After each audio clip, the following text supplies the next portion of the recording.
Every single Gemini stereotype is true.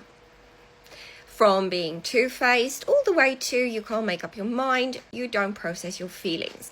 It's true because the unhealed Gemini is responsible for all of that stereotype, and it is very true. But it's not the way a Gemini is designed to work. So in this video, I'm going to continue my Unhealed Sign series where we look at a star sign, what it needs, and how it behaves when it is performing from a darker place and darker aspects come back. And how to get it back to normal, because a Gemini functioning the way it should as a little chaos gremlin that is capable of understanding and processing multiple bits of information is chef's kiss universal design. By the way, my name is Nadia. I'm neurospicy. I also have a data addiction. In the comments, I would love to know, in which house does Gemini sit in your chart? Do you find it an easy energy or not? I have a third house Gemini and my moon is in there. For this series, it is literally dominant energy. You can have multiple unhealed signs functioning in your life at any one time. So if these themes seem like something that you might struggle with, then that's a sign that you need to heal your little Gemini chaos gremlin. So what does a healed Gemini look like? A healed Gemini is capable of processing vast amounts of information, being curious, being interesting, prioritizing multiple perspectives, being in this mutable energy of constant movement without losing themselves. Holding all of that and still holding their own opinion, their own thoughts, and their own feelings. Feelings is the key word. Now, on either end of the spectrum are the extremes, and they are responsible for all of the bad Gemini stereotypes. So on the one extreme, we have the Gemini that lives entirely from the neck up. There is literally no feelings. It is all thoughts. This is the Gemini that wants to analyze everything, joke about everything, has dark sense of humor, researches and discusses things over and over again, and it feels like they're constantly moving and there's no stability. Because they feel like knowing more information gives them control over the feelings that they're trying to ignore.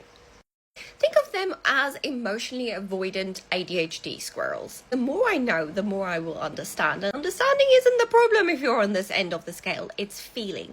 These people are also incredibly good at intellectualize their feelings, talking their way through complex PTSD, how it presents in their lives. They can be infuriating to argue with or trying to help, because understanding the behavior is not the same thing as feeling the behavior and healing it. And this is where they get stuck.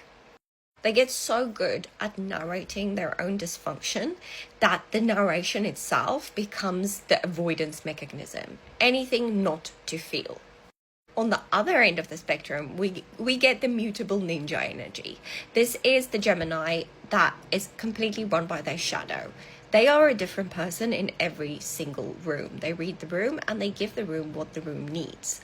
Now, this brings out some of the most dark aspects of a Gemini, because a Gemini is incredibly intelligent, is able to spin a narrative, and can cause a lot of chaos. Now, normally it's harmless chaos, but when it goes dark, it goes very dark. A healed Gemini can go into a room, read the room, see different opinions and see different people's thoughts and feelings, and transmute that and still hold on to their own.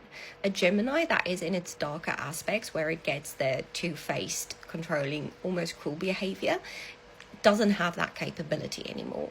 Because it isn't able to hold on to its own opinions, its own stances and things, it kind of like mutable energy absorbed into the room.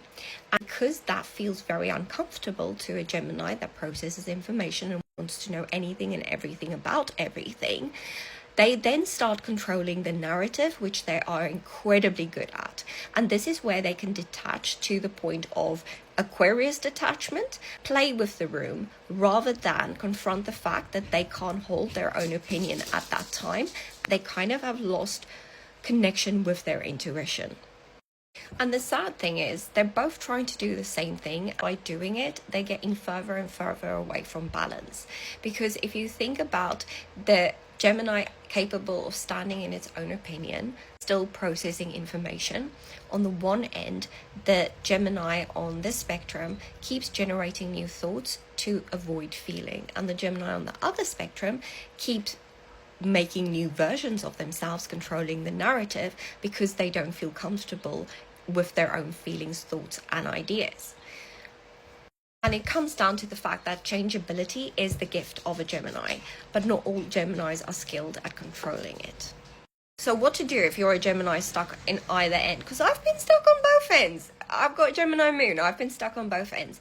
I want you to lean into the water energy that you have in your chart. I want you to try and connect with your intuition, because the way out of an unhealed Gemini, healing an unhealed Gemini, isn't by thinking more and getting more information. It's by trusting your gut, trusting your discernment, becoming comfortable with feeling rather than just facts. Because facts, sometimes, especially for a Gemini, can be more manipulated than feelings.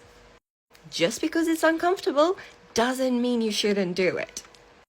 If you're a ride or die and you've made it to the end, I need to share something with you. So last night I was watching a documentary because I couldn't sleep, shock, horror, or Gemini moon, about people that have changed the color of their eyes via surgery or LASIK or like corneal lenses and things like that, to go from one eye color to another. My goodness, the transformations were extreme, and some of them really gave me the heebie-jeebies. But the idea of risking your eyesight for having a different color eye when you can just use contact lenses if you really want that, like that, really intellectually, I don't understand that. I don't understand risking your sight, because that is probably the sense that I would want to lose least of all. Like, I love the fact that I can see, even though I need glasses. So my question to you, if you're a ride or die, is like, would you ever do something like that? Because statistically, there must be someone in the comments, if this video reaches enough people, that would be like, yeah, I'd give that a go. And I find you fascinating, and I would love to know why.